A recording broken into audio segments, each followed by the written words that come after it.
On Friday, I met with leaders of both parties in Congress to try and find a way forward in light of the severe budget cuts, known in Washington as the Sequester, that have already started to inflict pain on communities across the country. These cuts are not smart. They'll hurt our economy and cost us jobs. And Congress can turn them off at any time, as soon as both sides are willing to compromise. As a nation, we've already fought back from the worst economic crisis of our lifetimes, and we'll get through this too. But at a time when our businesses are finally gaining some traction, hiring new workers, bringing jobs back to America, the last thing Washington should do is to get in their way. That's what these cuts to education and research and defense will do.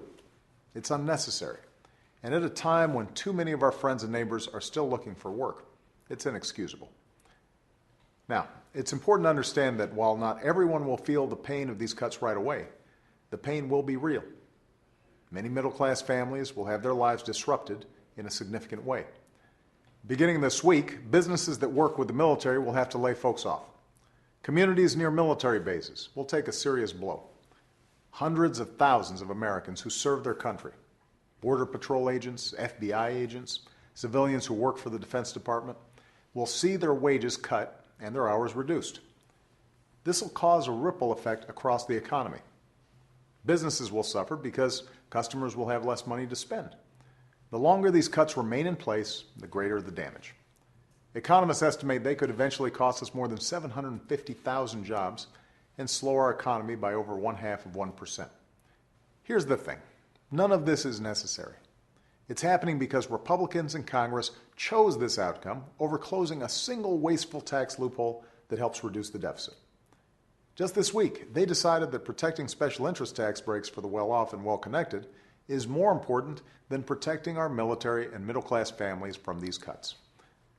I still believe we can and must replace these cuts with a balanced approach, one that combines smart spending cuts with entitlement reform and changes to our tax code that make it more fair for families and businesses without raising anyone's tax rates. That's how we can reduce our deficit without laying off workers or forcing parents and students to pay the price. I don't think that's too much to ask.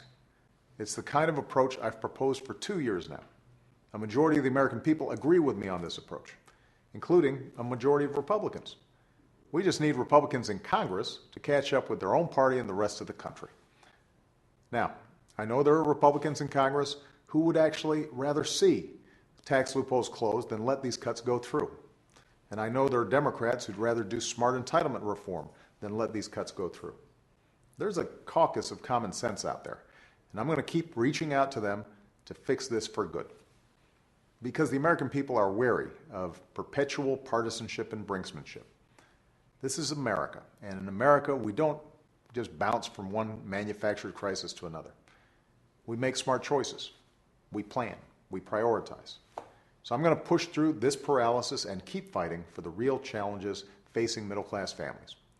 I'm going to keep pushing for high-quality preschool for every family that wants it, and make sure the minimum wage becomes a wage you can live on. I'm going to keep pushing to fix our immigration system, repair our transportation system, and keep our children safe from gun violence. That's the work you elected me to do, and that's what I'm focused on every single day. Thanks so much.